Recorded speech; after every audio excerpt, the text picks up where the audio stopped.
తాజాంశాన్ని చూస్తున్నాం. బాపట్ల శివారు నల్లమడ వాగులో స్నానానికి దిగి నలుగురు యువకులు గల్లంతయ్యారు.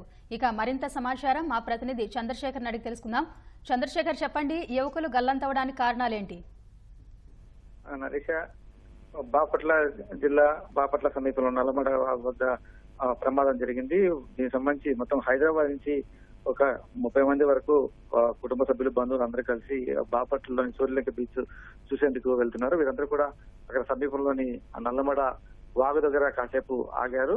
ఆ సమయంలో ఒకరు ఆ కాలువలోకి ఈత కోసం సరదాగా దిగగా వాళ్ళు ఆ నీటిలో కొట్టుకుపోవడం చూసి మరో ముగ్గురు కూడా వరుసగా దిగడంతో మొత్తం నలుగురు కూడా గల్లంతయ్యారు. వీరిలో సన్నీ, సునీల్, గిరి, నందు ఈ నలుగురు కూడా గల్లంతైనట్టుగా కుటుంబ సభ్యులు తెలిపారు. వీరందరూ కూడా హైదరాబాద్ నుంచి పొన్నూరు మండలం మునిపల్లి వచ్చారు. మునిపల్లిలో తమ బంధువుల ఇంటికి వచ్చి అక్కడ శుభకార్యాన్ని చూసుకొని వాళ్ళందరూ కూడా సరదాగా ఇవాళ బాపట్ల సూర్యలంక బీచ్ చూద్దామని చెప్పేసి బయలుదేరారు. ఆ బీచ్ కి వెళ్లే క్రమంలోనే ముందుగా వచ్చినటువంటి నల్లమడ వాగు వద్ద ఆగి కాసేపు సరదాగా కోసం దిగిన సమయంలో ఈ ప్రమాదం చోటు చేసుకుంది. ప్రస్తుతం నలుగురికి సంబంధించినటువంటి వారెవరు కూడా వాళ్ళు కనిపించడం లేదు. ఆ విషయాన్ని పోలీసులకు సమాచారం ఇచ్చారు. పోలీసులకు వచ్చేప్పటి క్రితమే అక్కడికి నల్లమడ డ్రైన్ వద్దకు చేరుకున్నారు.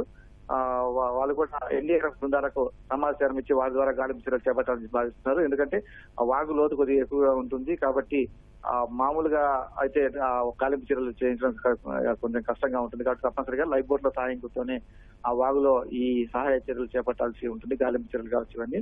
అందుకోసం వారు ఎన్డీఆర్ఎఫ్ బృందాలకు సమాచారం ఇచ్చారు. వారు వచ్చిన తర్వాత మాత్రమే ఈ గాలింపు ప్రక్రియ ప్రారంభమయ్యేటువంటి అవకాశం ఉంది.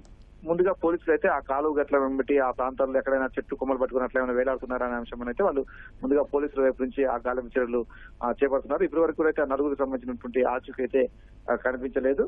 ఆ ఎన్డీఆర్ఎఫ్ బృందాలు వచ్చిన తర్వాత మాత్రం అసలు గాలింపు చర్యలు ప్రారంభమవుతాయని చెప్పేసి పోలీసులు చెప్తున్నారు.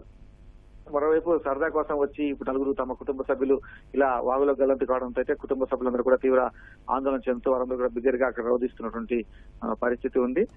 కాసేపు ఈ వేసవి కాలంలో బీచ్ లో సరదాగా ఉంటుందనే ఉద్దేశంతో వారందరూ కూడా అక్కడికి బీచ్ కు బయలుదేరడం, మధ్యలో అనుకోకుండా ఆగడం, ఇప్పుడు వారు నలుగురు గల్లంతు కావడంతో అయితే అందరూ కూడా కుటుంబ సభ్యులందరూ కూడా తీవ్ర ఆందోళనతో ఉన్నారు. నరేష, ధన్యవాదాలు చంద్రశేఖర్.